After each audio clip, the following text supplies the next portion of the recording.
آپ صلی اللہ علیہ وسلم نے حضرت عائشہ رضی اللہ تعالیٰ عنہا سے کہا، آؤ مجھ سے دوڑ لگاؤ۔ دوڑ شروع ہوئی۔ اس بار رسول اللہ صلی اللہ علیہ وسلم آگے نکل گئے۔ آپ صلی اللہ علیہ وسلم نے مزاحیہ انداز میں عائشہ رضی اللہ تعالیٰ عنہا کے کندھے پر ہاتھ مار کر کہا، یہ اس پہلے والی دوڑ کا بدلہ ہے۔ دوستو، زندگی سے لطف اٹھائیں۔ اس کتاب کا اگلا سبق، ہر فرد کے لیے مناسب رویہ اختیار کیجیے، پیش خدمت ہے۔ فطری طور پر لوگ بعض اشیاء کو پسند یا ناپسند کرنے میں یکساں ہوتے ہیں، اور یہ امر بھی انسانی طباع کا لازمہ ہے کہ بعض لوگ اگر کسی شے کو پسند کرتے اور اس کی وجہ سے خوش ہوتے ہیں تو بعض دیگر افراد اسی شے کو ناپسند کرتے اور اس کے وجود کو گراں سمجھتے ہیں۔ مثال کے طور پر تقریباً سبھی لوگ یہ پسند کرتے ہیں کہ ان سے ملنے والا انہیں خوش روئی اور خندہ پیشانی سے ملے۔ تیوری چڑھے، غصے میں تل ملاتے اور اداس چہرے کو ناپسند کیا جاتا ہے۔ دوسری جانب بعض افراد ہنسی مذاق اور کھیل کھلواڑ پسند کرتے ہیں اور بعض طنز و مزاح سے زچ ہوتے ہیں۔ ایک آدمی چاہتا ہے کہ لوگ کثیر تعداد میں اس سے ملنے آئیں اور اسے اپنے ہاں مدعو کریں، جبکہ دوسرا کم آمیز اور تنہائی پسند ہوتا ہے۔ بعض لوگ باتیں کرنا اور بولنا چالنا پسند کرتے ہیں اور بعض خاموشی پسند کرتے ہیں۔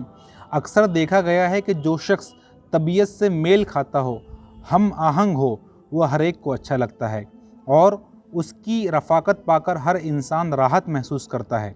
ہمیں چاہیے کہ ہم ہر فرد کے مزاج کے موافق اس سے برتاؤ کریں اور ایسا طریقہ تعامل اپنائیں جسے وہ آسانی سے ہضم کر سکے، تاکہ وہ ہماری رفاقت پا کر راحت محسوس کرے اور کسی قسم کی اکتاہٹ یا بددلی کا شکار نہ ہو۔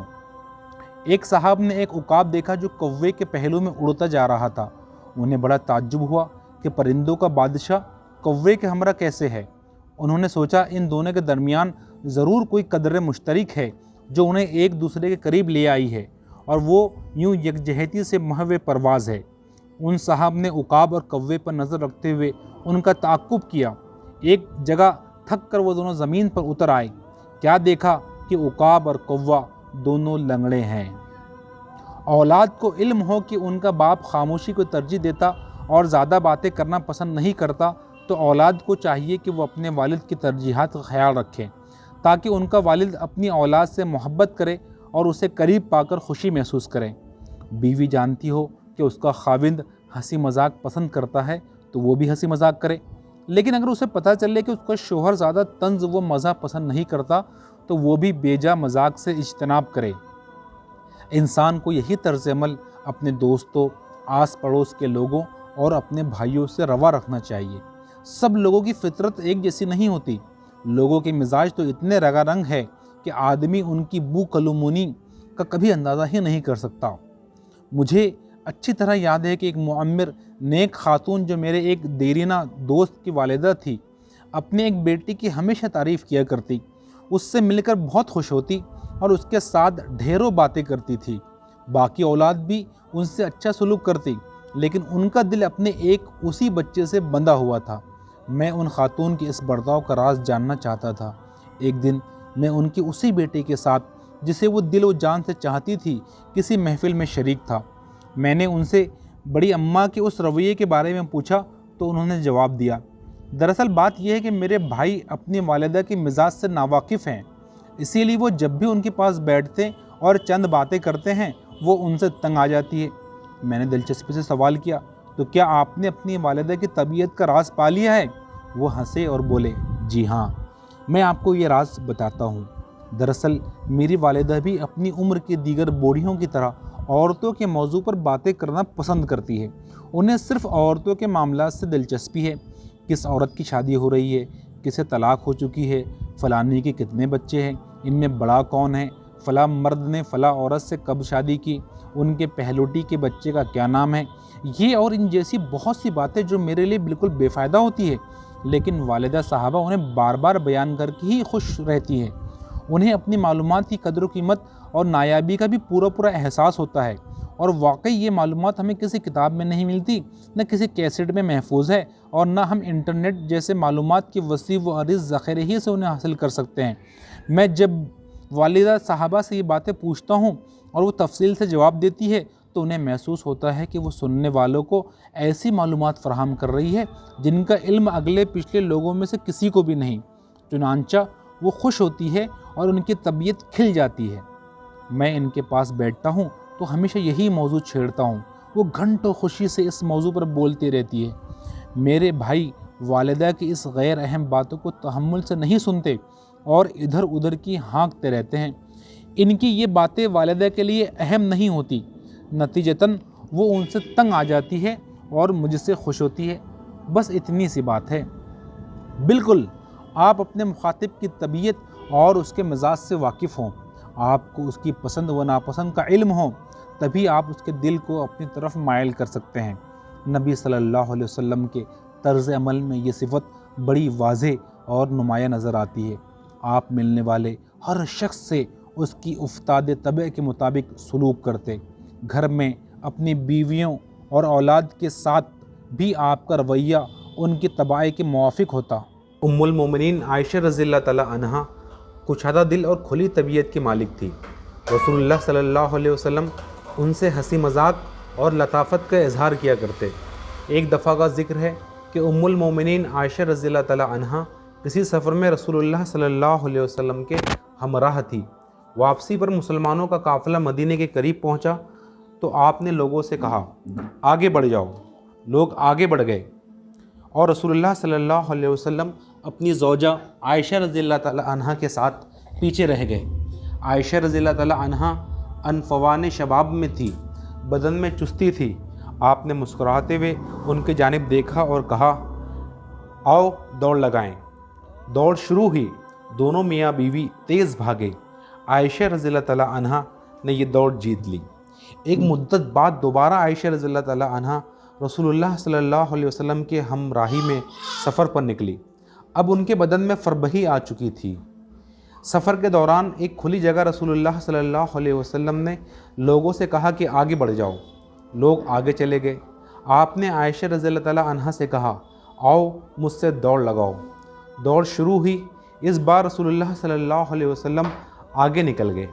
آپ صلی اللہ علیہ وسلم نے مزاحیہ انداز میں عائشہ رضی اللہ تعالی عنہا کے شانے پر ہاتھ مار کر کہا، یہ اس پہلے والی دوڑ کا بدلہ ہے۔ اس کے برعکس ام المومنین خدیجہ رضی اللہ تعالی عنہا کے ساتھ رسول اللہ صلی اللہ علیہ وسلم کا طرز عمل مختلف اور ان کے مزاج کے مطابق تھا۔ وہ عمر میں آپ سے 15 سال بڑی تھی۔ بڑی عمر کی عورت کے مزاج پر سنجیدگی اور متانت کا اثر غالب ہوتا ہے۔ رسول اللہ صلی اللہ علیہ وسلم کا اپنے اصحاب کرام کے ساتھ تعامل بھی اسی طریقے کے مطابق تھا۔ آپ ابو ہریرہ کی قمیض خالد بن ولید کو پہنانے کی کوشش نہ کرتے۔ ابو بکر صدیق سے آپ کا جو رویہ تھا وہ طلحہ سے نہیں تھا۔ عمر رضی اللہ تعالی عنہ کے ایک خاص مزاج کی بنا پر رسول اللہ صلی اللہ علیہ وسلم کا ان سے تعامل کا طریقہ دیگر اصحاب سے جدا تھا۔ آپ انہیں جو کام سپرد کرتے وہ ان کے سوا کسی اور کے کرنے کا نہ ہوتا۔ بدر کے دن رسول اللہ صلی اللہ علیہ وسلم صحابہ کرام کے ہمراہ میدان جنگ کی طرف روانہ ہوئے۔ آپ کو قریش کی پیش قدمی سے مطلع کیا گیا۔ آپ کو معلوم تھا کہ قریش کے بعض سرکردہ افراد کو زبردستی میدان جنگ میں دھکیلا گیا ہے اور جنگ کے دوران وہ مسلمانوں کے مقابلے میں نہیں آئیں گے۔ آپ نے صحابہ کرام کے درمیان کھڑے ہو کر کہا، بنی ہاشم اور قریش کے دیگر قبائل کے چند افراد کو میں جانتا ہوں جنہیں زبردستی میدان میں لایا گیا ہے، وہ ہم سے لڑنا نہیں چاہتے۔ آپ میں سے جس کسی کا بھی بنی ہاشم کے کسی فرد سے سامنا ہو وہ اسے قتل نہ کرے۔ ابو البختری بن حشام سے جس کا سامنا ہو وہ اسے قتل نہ کرے۔ جو ام رسول عباس بن عبد المطلب کے سامنے آئیں انہیں قتل نہ کرے، انہیں مجبور کر کے لایا گیا ہے۔ روایات میں ہے کہ عباس رضی اللہ تعالیٰ عنہ مسلمان ہو چکے تھے، لیکن انہوں نے اپنے اسلام کو پوشیدہ رکھا تھا۔ وہ قریش کی خبریں رسول اللہ صلی اللہ علیہ وسلم کو پہنچایا کرتے تھے۔ یہ پہلا موقع تھا کہ مسلمان اور مشرکین کے ایک دوسرے کے مقابلے میں آ رہے تھے۔ مسلمانوں کے دل بوجھل تھے، وہ اپنے عزیز و قارب اور ابنا و آبا سے لڑنے کو تیار نہیں تھے۔ ادھر رسول اللہ صلی اللہ علیہ وسلم انہیں بعض افراد کو قتل کرنے سے منع فرما رہے تھے۔ عتبہ بن ربیعہ کا شمار قریش کے قائدین و اکابرین میں ہوتا تھا۔ وہ ابو حذیفہ بن عتبہ بن ربیعہ کا والد تھا۔ ابو حذیفہ رضی اللہ تعالیٰ عنہ مسلمانوں کے لشکر میں تھے۔ رسول اللہ صلی اللہ علیہ وسلم کا فیصلہ عدل و انصاف پر مبنی تھا، لیکن ان سے رہا نہ گیا۔ وہ بولے کیا ہم اپنے آبا و ابنا و اخوان کو قتل کریں اور اب بات کو چھوڑ دیں؟ واللہ اگر میرا ان سے سامنا ہو گیا تو میں اسے اپنی تلوار سے کاری ضرب لگاؤں گا۔ ابو حذیفہ رضی اللہ تعالیٰ عنہ کی یہ بات رسول اللہ صلی اللہ علیہ وسلم تک پہنچی۔ آپ نے اپنے چاروں جانب دیکھا، 300 سے زائد بہادر آپ کے ارد گرد تھے۔ فی الفور آپ کی نظر انتخاب عمر بن خطاب پر پڑی۔ آپ نے انہیں مخاطب کیا اور فرمایا، ابو حفص، کیا ام رسول کے چہرے پر تلوار ماری جائے گی؟ عمر رضی اللہ تعالیٰ عنہ کا کہنا ہے، یہ پہلا موقع تھا کہ رسول اللہ صلی اللہ علیہ وسلم نے مجھے میری کنیت سے مخاطب کیا۔ عمر نبی صلی اللہ علیہ وسلم کے اشارے ابرو کے غلام تھے۔ انہیں اس امر کا پورا احساس تھا کہ وہ جنگ کے میدان میں ہیں، جہاں قائد کے فیصلے پر اعتراض یا اس کی مخالفت کرنے والے سپاہی کے معاملے میں کسی نرمی یا تساہل کی گنجائش نہیں ہوتی۔ انہوں نے مسئلے کا فوری حل پیش کر دیا۔ اے اللہ کے رسول، مجھے اجازت دیں میں تلوار سے اس کی گردن اتار دوں۔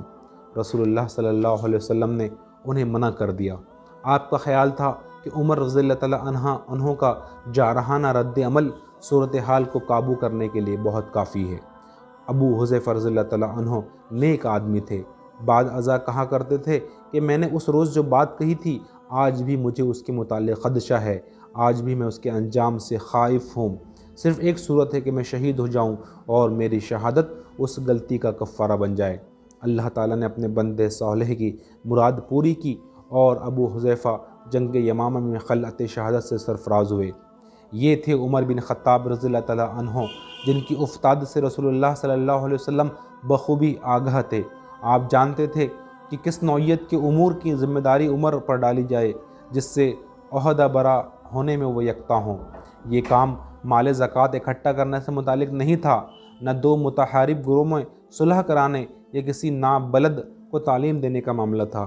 مسلمان جنگ کے میدان میں تھے، یہاں الجھن کو سلجھانے کے لیے کسی ایسے شخص کی ضرورت تھی جو صائب الرائے، پختہ کار اور بارعب ہو۔ یہی وجہ تھی کہ رسول اللہ صلی اللہ علیہ وسلم نے اس کام کے لیے عمر رضی اللہ تعالیٰ عنہ کو چنا اور فرمایا، کیا ام رسول کے چہرے پر تلوار سے ضرب لگائی جائے گی؟ ایک دوسرے واقعے میں ہے کہ رسول اللہ صلی اللہ علیہ وسلم خیبر پر حملہ آور ہوئے۔ وہاں اسلامی لشکر اور یہود کے درمیان جھڑپیں ہوئیں۔ پھر آپ صلی اللہ علیہ وسلم نے ان سے مصالحت کی اور شہر میں داخل ہو گئے۔ معاہدے کی شرائط میں یہ امر بھی شامل تھا کہ یہود اپنے مال و متاع اور سونا اور چاندی میں سے کوئی شے نہیں چھپائیں گے۔ اگر انہوں نے کوئی چیز چھپانے کی کوشش کی تو معاہدہ منسوخ سمجھا جائے گا اور اس کی کسی شک پر عمل درآمد نہیں ہوگا۔ حیی بن اخطب، جس کا شمار یہود کے سرداروں میں ہوتا تھا، مدینہ سے جلا وطنی پر سانڈ کی ایک کمائی ہوئی چمڑی اپنے ساتھ لیتا آیا تھا، جس میں بہت سا سونا اور زیور سلا ہوا تھا۔ حیی یہ سونا ترکے میں چھوڑ کر مرا تھا۔ یہود نے اسے رسول اللہ صلی اللہ علیہ وسلم سے چھپا لیا۔ آپ نے حیی بن اخطب کے چچا سے دریافت کیا، حیی کی وہ چمڑی کیا ہوئی جو وہ نذیر سے لایا تھا؟ اس نے جواب دیا، وہ سونا تو جنگوں اور دیگر مدوں میں صرف ہو گیا۔ رسول اللہ صلی اللہ علیہ وسلم نے اس کا جواب سنا تو سوچ میں پڑ گئے کہ حیی کو مرے زیادہ عرصہ نہیں گزرا، مال بھی بڑی مقدار میں تھا اور ماضی قریب میں ان لوگوں کو جنگ سے واسطہ بھی نہیں پڑا کہ انہیں اتنا مال خرچ کرنے کی ضرورت پیش آتی۔ آپ نے اعتراض کیا، اتنا زیادہ عرصہ نہیں گزرا اور مال بھی خاصی مقدار میں تھا۔ یہودی نے پھر وہی ٹکا سا جواب دیا، مال اور زیور سب ختم ہو گیا، ہمارے پاس کچھ نہیں۔ نبی صلی اللہ علیہ وسلم سمجھ گئے کہ یہ شخص جھوٹ بول رہا ہے۔ آپ نے اپنے ساتھیوں پر نظر ڈالی جو خاصی تعداد میں تھے، وہ سب آپ کے اشارے کے منتظر تھے۔ آپ نے زبیر بن عوام کی طرف دیکھا اور کہا، زبیر، اس آدمی کی کچھ توازے کی جائے۔ زبیر شعلہ بار ہو کر یہودی کی جانب بڑھے۔ یہودی انہیں دیکھ کر کانپ اٹھا۔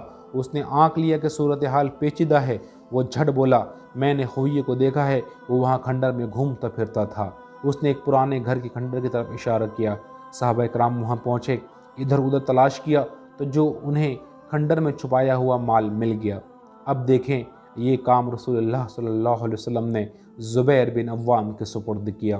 سچ ہے کہ جس کا کام اسی کو ساجے۔ صحابہ اکرام کا باہمی برتاؤ بھی اسی بنیاد پر تھا۔ جن دنوں رسول اللہ صلی اللہ علیہ وسلم مرض الموت میں تھے، آپ کی تکلیف نے شدت اختیار کر لی تھی اور کھڑے ہو کر لوگوں کو نماز پڑھانا آپ کی بس میں نہیں رہا تھا، آپ نے بستر پر پڑے حکم دیا کہ ابو بکر سے کہو کہ لوگوں کو نماز پڑھائیں۔ ابو بکر رضی اللہ تعالیٰ عنہ ایک رقیق القلب انسان تھے، دنیا و آخرت میں رسول اللہ صلی اللہ علیہ وسلم کے ساتھی اور جاہلیت و اسلام کے دوست ہونے کے ساتھ ساتھ وہ زوجہ رسول عائشہ رضی اللہ تعالیٰ عنہ کے والد بھی تھے۔ رسول اللہ صلی اللہ علیہ وسلم کی بیماری کے سبب سینے میں غم کا پہاڑ اٹھائے پھرتے تھے۔ نبی صلی اللہ علیہ وسلم کا حکم سن کر آپ کے قریب بیٹھے بعض افراد نے عرض کیا، ابو بکر نرم دل ہیں، آپ کی جگہ کھڑے ہو کر لوگوں کو نماز نہیں پڑھا سکیں گے۔ رسول اللہ صلی اللہ علیہ وسلم ابو بکر رضی اللہ تعالیٰ عنہ کے مزاج کی اس کیفیت کو جانتے تھے کہ وہ رقیق القلب ہے اور بالخصوص اس قسم کے موقع پر بے اختیار رو پڑتے ہیں، لیکن آپ کا اشارہ خلافت کے لیے ابو بکر صدیق رضی اللہ تعالیٰ عنہ کے استحقاق کی طرف تھا۔ چنانچہ آپ نے دوبارہ فرمایا، ابو بکر سے کہو کہ لوگوں کو نماز پڑھائیں۔ ابو بکر رضی اللہ تعالیٰ عنہ نے آپ کے حکم کی تعمیل میں امامت کے فرائض انجام دیے۔ رقت قلبی کے ساتھ ساتھ ابو بکر رضی اللہ تعالیٰ عنہ کی شخصیت میں ایک گونا گو رعب اور دبدبہ بھی تھا، کبھی غصہ آ جاتا تو چہرے سے جلال ٹپکنے لگتا۔ عمر رضی اللہ تعالیٰ عنہ آپ کے ہمدم و ہمراہی تھے۔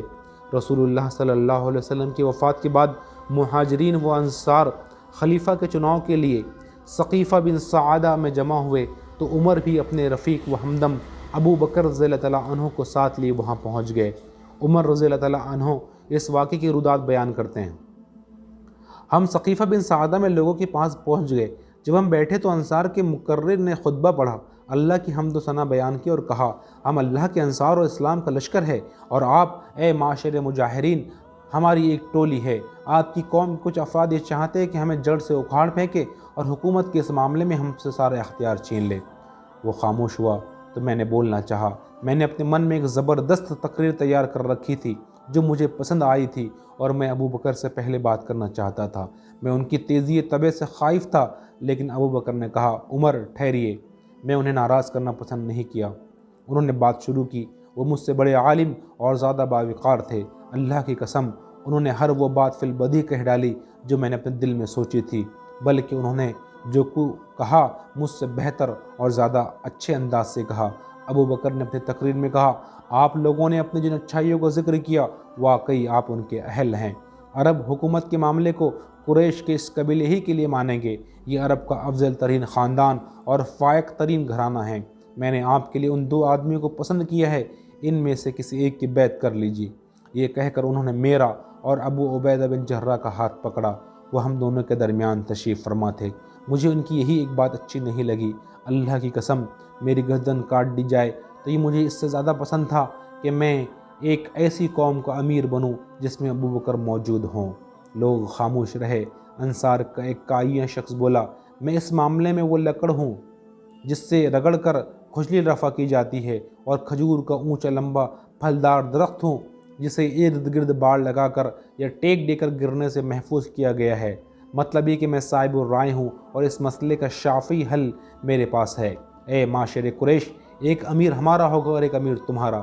اس بات پر بہت شور شرابہ ہوا، آوازیں بلند ہو گئی اور مجھے خدشہ ہوا کہ مسلمانوں میں اختلاف پڑ جائے۔ میں نے کہا، ابو بکر اپنا ہاتھ بڑھائیے۔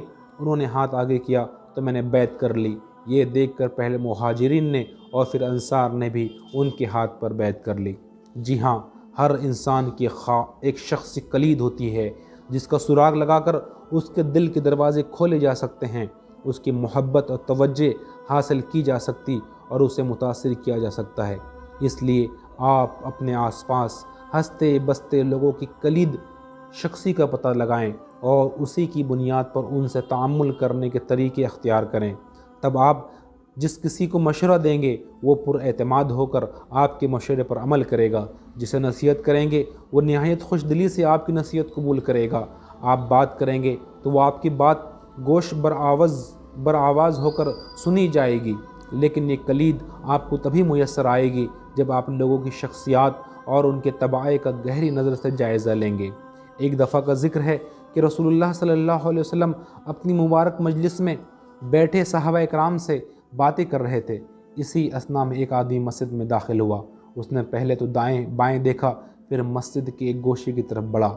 سب لوگ اسے حیرت سے تکنے لگے کہ یہ کیا کرنے والا ہے۔ اس نے دیکھتے ہی دیکھتے اپنا تہبند اٹھایا اور بیٹھ کر اطمینان سے پیشاب کرنے لگا۔ چند افراد جلدی سے اٹھے تاکہ اسے اس عمل سے باز کریں۔ رسول اللہ صلی اللہ علیہ وسلم نے انہیں روکا اور تحمل سے فرمایا، اسے چھوڑ دیں، اسے نہ روکیں۔ اعرابی پیشاب کر کے اٹھا تو نبی صلی اللہ علیہ وسلم نے اسے اپنے پاس بلایا۔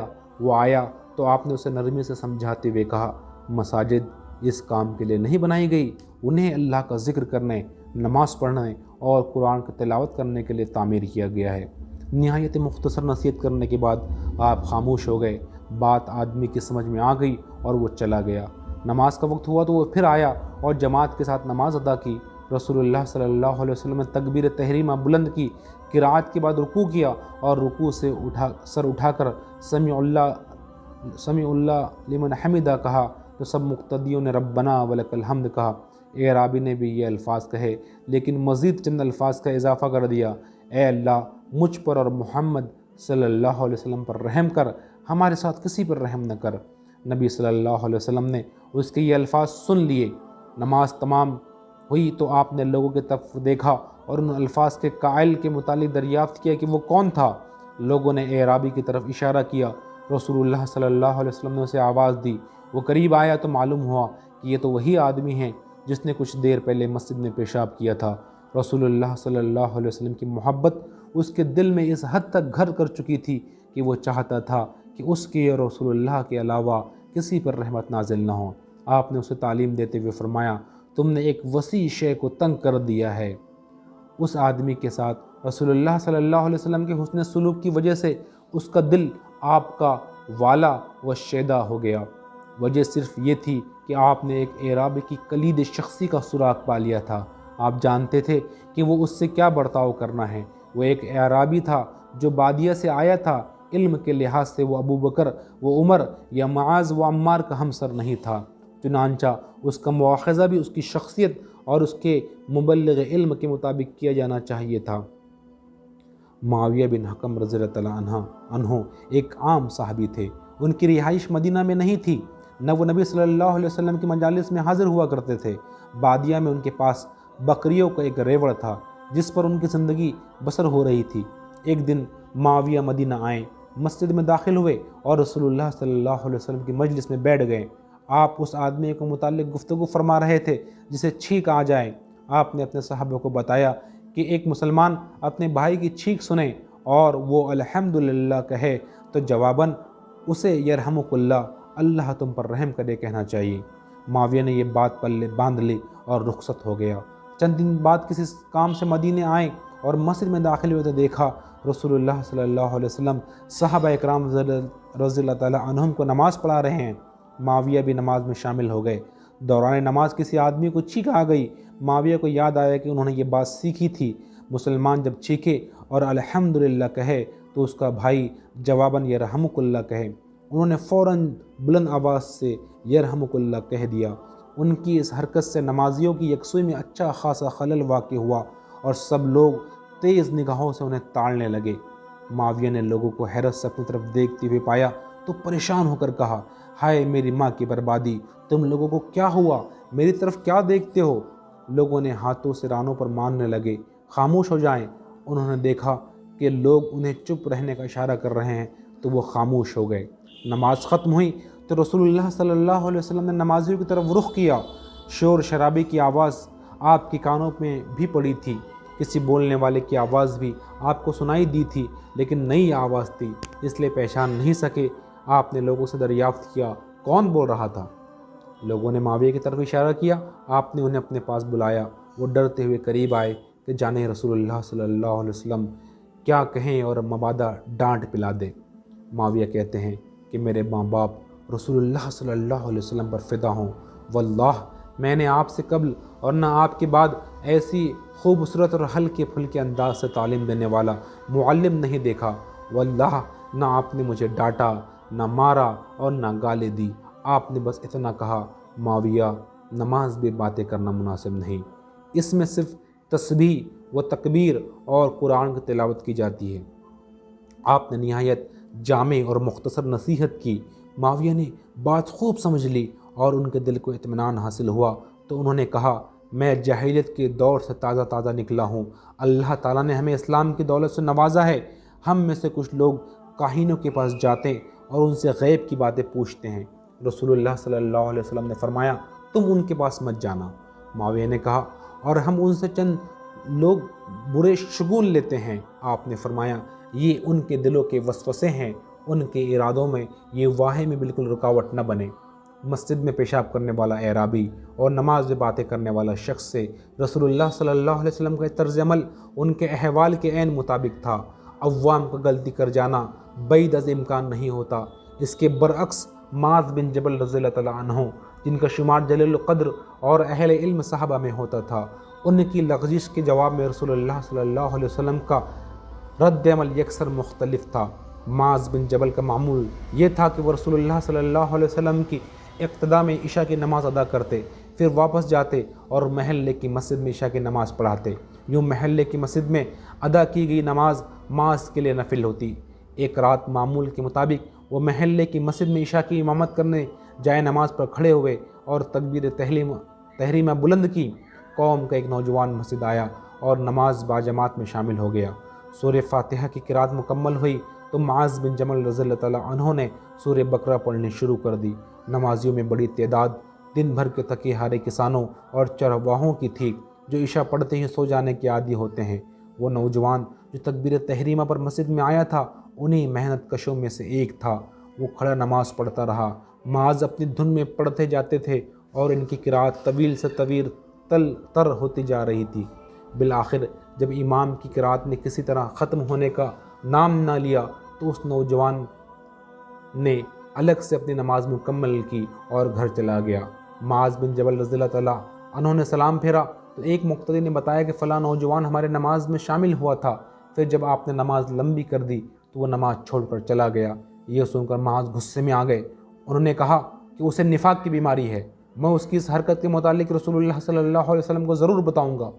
معاذ رضی اللہ تعالیٰ عنہ کے ان الفاظ اس نوجوان تک پہنچے تو اس نے بھی طیش میں آ کر کہا کہ میں بھی ان کے اس عمل کی رسول اللہ صلی اللہ علیہ وسلم سے شکایت کروں گا۔ اگلے دن صبح معاذ رضی اللہ تعالیٰ عنہ، وہ نوجوان اور محلے کے دیگر ممتاز افراد رسول اللہ صلی اللہ علیہ وسلم کی خدمت میں حاضر ہوئے۔ معاذ نے رسول اللہ صلی اللہ علیہ وسلم سے نوجوان کی شکایت کی تو اس نے کہا اے اللہ کے رسول، یہ آپ کے ہاں تعدیر ٹھہرتے ہیں، پھر واپس آ کر ہمیں لمبی لمبی نمازیں پڑھاتے ہیں۔ اے اللہ کے رسول، ہم ان کی لمبی نماز کی خوف سے عشاء کے وقت میں مسجد میں آنے سے کتراتے ہیں۔ اس پر رسول اللہ صلی اللہ علیہ وسلم نے معاذ سے دریافت کیا کہ وہ نماز میں عموماً کون سی صورتیں پڑھتے ہیں۔ معاذ نے بتایا کہ وہ سورہ بقرہ اور فلاں صورتیں تلاوت کرتے ہیں۔ انہوں نے چند طویل صورتوں کے نام لیے۔ نبی صلی اللہ علیہ وسلم کو جب معلوم ہوا کہ واقعتاً لوگ لمبی نماز کے ڈر سے مسجد میں آنے سے کتراتے ہیں اور نماز سے پیچھے رہنے میں عافیت سمجھتے ہیں تو آپ کو شدید غصہ آیا۔ آپ نے معاذ بن جبل رضی اللہ تعالیٰ عنہ سے مخاطب ہو کر فرمایا معاذ، کیا آپ لوگوں کو فتنے میں ڈالنا چاہتے ہیں؟ سورہ طارق، سورہ بروج، سورہ شمس اور سورہ لیل جیسے صورتیں پڑھا کریں۔ اس کے بعد رسول اللہ صلی اللہ علیہ وسلم نوجوان کی طرف متوجہ ہوئے اور اظہار شفقت کرتے ہوئے دریافت کیا، بھتیجے تم نماز میں پڑھتے ہو تو کیا کہتے ہو؟ اس نے جواب دیا، میں فاتحہ پڑھتا ہوں، پھر اللہ سے جنت کا سوال کرتا اور جہنم سے اس کی پناہ مانگتا ہوں۔ پھر اچانک نوجوان کو یاد آیا کہ اس نے نبی صلی اللہ علیہ وسلم کو نماز میں لمبی لمبی دعائیں کرتے دیکھا ہے اور معاذ بھی ایسا ہی کرتے ہیں۔ اس نے کہا مجھے نہیں معلوم آپ اور معاذ کیا گنگناتے رہتے ہیں۔ اس پر رسول اللہ صلی اللہ علیہ وسلم نے مسکراتے ہوئے فرمایا میں اور معاذ بھی انہی دونوں جنت و جہنم کے متعلق گنگناتے ہیں، انہی دونوں کے متعلق لمبی لمبی دعائیں کرتے ہیں۔ معاذ رضی اللہ عنہ نے نوجوان کو نفاق کا الزام دیا تھا جس کا اس نے خاصا اثر لیا۔ اس الزام کی تردید کرتے ہوئے اس نے کہا لیکن معاذ کو جلد ہی معلوم ہو جائے گا جب قوم پیش قدمی کرتے ہوئے آگے بڑھے گی اور اسے بتایا جائے گا کہ دشمن سر پر آ پہنچا ہے تو میں کیا کرتا ہوں۔ مطلب یہ کہ جہاد فی سبیل اللہ کے میدان میں معاذ کو میرے ایمان کی حرارت کا پتہ چل جائے گا جنہوں نے مجھ پر نفاق کا الزام دھرا ہے۔ کچھ ہی دن گزرے تھے کہ مسلمان اور مشرکین کے درمیان ایک معرکہ برپا ہوا جس میں اس نوجوان نے خوب داد شجاعت دی اور شہادت سے سرفراز ہوا۔ اس نے اپنا وعدہ سچ کر دکھایا۔ رسول اللہ صلی اللہ علیہ وسلم کو اس کی شہادت کا علم ہوا تو آپ نے معاذ کو مخاطب کر کے دریافت کیا میرے اور آپ کے حریف کا کیا بنا؟ معاذ نے جواب میں کہا یا رسول اللہ، اس نے اللہ سے سچ بولا اور میں نے جھوٹ کہا تھا، وہ شہید ہو چکا ہے۔ اس واقعے کا قابل لحاظ پہلو یہ ہے کہ لوگوں کے مختلف مزاج میں پائے جانے والے فطری فرق کو ہمیشہ پیش نظر رکھا جائے۔ اس باب میں رسول اللہ صلی اللہ علیہ وسلم کا یہی طریقہ تھا کہ آپ لوگوں کے ساتھ رہن سہن میں ان کے مزاج اور معاشرے میں ان کی قدر و منزلت اور ان کی مناسب کو مد نظر رکھتے تھے۔ اسامہ بن زید رضی اللہ تعالیٰ عنہ نے، جو رسول اللہ صلی اللہ علیہ وسلم کو بہت پیارے تھے اور جنہوں نے آپ کے زیر سایہ پرورش پائی تھی، ان کی غلطی کے رد عمل میں آپ نے جو رویہ اختیار کیا اس کا اندازہ ذیل کے واقعے سے ہوتا ہے۔ نبی صلی اللہ علیہ وسلم نے جوہینہ کے ذیلی قبائل کی طرف صحابہ اکرام کے دستے روانہ کیے۔ مجاہدین میں اسامہ بن زید بھی شامل تھے۔ صبح جنگ کا آغاز ہوا۔ دوران معرکہ مسلمانوں کا پلہ بھاری رہا۔ دشمن کی بہت سے لاشیں گری اور وہ میدان چھوڑ کر بھاگ کھڑا ہوا۔ دشمن کے ثابت قدم رہنے والے افراد میں سے ایک آدمی نے اپنے ساتھیوں کو پسپا ہوتے ہوئے دیکھا تو ہتھیار ڈال کر میدان جنگ سے راہ فرار اختیار کی۔ اسامہ بن زید نے اپنے انصاری ساتھی کے ہمراہ اس کا تعاقب کیا اور راستے میں ایک درخت کے قریب اسے جا لیا۔ دونوں کی تلواریں بلند ہوئی۔ اس آدمی کو اپنے سر پر دو تلواریں چمکتی دکھائی دی تو موت کا سایہ اس کے چہرے پر لہرایا گیا۔ اس نے ایک جھرجھری سی لی اور گھبرا کر کلمہ پڑھا، لا الہ الا اللہ۔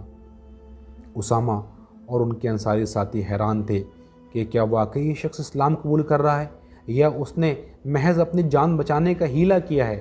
بڑی نازک صورتحال تھی۔ وہ جنگ کے میدان میں تھے جہاں ہر طرف کٹے پھٹے جسم اور انسانی اعضاء بکھرے پڑے تھے۔ موت کا کھیل کھیلا جا رہا تھا، خون بہائے جا رہے تھے اور فضا کانپ رہی تھی۔ آدمی ان کے سامنے تھا اور وہ دونوں حیرت اور پریشانی کی تصویر بنے اسے تک رہے تھے۔ فوری فیصلے کا وقت تھا۔ ایک لمحے کی تاخیر بھی ناقابل برداشت تھی۔ کسی بھی لحظے کوئی تیر آ سکتا تھا جو ان دونوں کو چیرتا ہوا نکل جاتا۔ بیٹھ کر سوچنے اور معاملے کی نزاکت پر غور و فکر کرنے کا وہاں موقع نہیں تھا۔ انصاری نے اپنی تلوار ہٹا لی، لیکن اسامہ رضی اللہ تعالیٰ عنہ نے یہ سوچ کر کہ اس شخص کا اسلام قبول کرنا ایک ہیلے کے سوا کچھ نہیں تھا، تلوار کا وار کیا اور اسے موت کی گھاٹ اتار دیا۔ مسلمان فتح حاصل کرنے کے بعد خوشی خوشی مدینہ لوٹ آئے۔ اسامہ بن زید رضی اللہ تعالیٰ عنہ رسول اللہ صلی اللہ علیہ وسلم کی خدمت میں حاضر ہوئے اور معرکے کی رودات بیان کرنے لگے۔ اس دوران انہوں نے اس آدمی کے اسلام لانے کا واقعہ بیان کیا۔ معرکے کی کارروائی سے آیا تھا کہ مسلمان کو شاندار فتح نصیب ہوئی ہے۔ رسول اللہ صلی اللہ علیہ وسلم نہایت توجہ سے اسامہ کی باتیں سن رہے تھے اور آپ کا چہرہ مبارک وہ فور مسرت سے دمک رہا تھا۔ جیسے ہی اسامہ نے کہا، پھر میں نے اسے قتل کر دیا، نبی صلی اللہ علیہ وسلم کا چہرہ فک ہو گیا۔ آپ نے رنج اور حیرت کے ملے جلے جذبات میں پوچھا، اس نے لا الہ الا اللہ کہا اور تم نے اسے قتل کر دیا؟ اسامہ نے عذر پیش کیا، اے اللہ کے رسول، اس نے یہ دل سے نہیں کہا تھا، اس نے موت کے ڈر سے کلمہ پڑھا تھا۔ نبی صلی اللہ علیہ وسلم کا پھر وہی سوال تھا کہ اس نے لا الہ الا اللہ کہا اور تم نے اسے قتل کر دیا؟ تم نے اس کا دل چیر کر کیوں نہ دیکھ لیا کہ وہ یہ بات دل سے کہہ رہا ہے یا اسلحے کے خوف سے؟ رسول اللہ صلی اللہ علیہ وسلم بے قراری سے اسامہ کو دیکھتے اور یہی کہتے کہ قال لا الہ الا اللہ ثم قتلہ، قال لا الہ الا اللہ ثم قتلہ، کیف لک بلا الہ الا اللہ اذا جاءت تحاجک یوم القیامہ۔ اس نے لا الہ الا اللہ کہا اور تم نے اسے قتل کر دیا۔ اس نے لا الہ الا اللہ کہا اور تم نے اسے قتل کر دیا۔ لا الہ الا اللہ کا کیا کرو گے جب یہ کلمہ قیامت کے دن تمہارے پاس آئے گا اور تم سے احتجاج کرے گا؟ آپ بار بار یہی کہتے رہے۔ اسامہ کہتے ہیں، آپ بار بار مجھ سے یہی پوچھتے رہتے، حتیٰ کہ میں نے تمنا کی کہ کاش کہ میں آج سے پہلے مسلمان نہ ہوتا۔ مشورہ: سب لوگوں کو ایک جیسا مت سمجھے۔ لوگوں کی طبیعتیں کتنی رنگا رنگ اور مختلف ہے، آپ کو اس کا اندازہ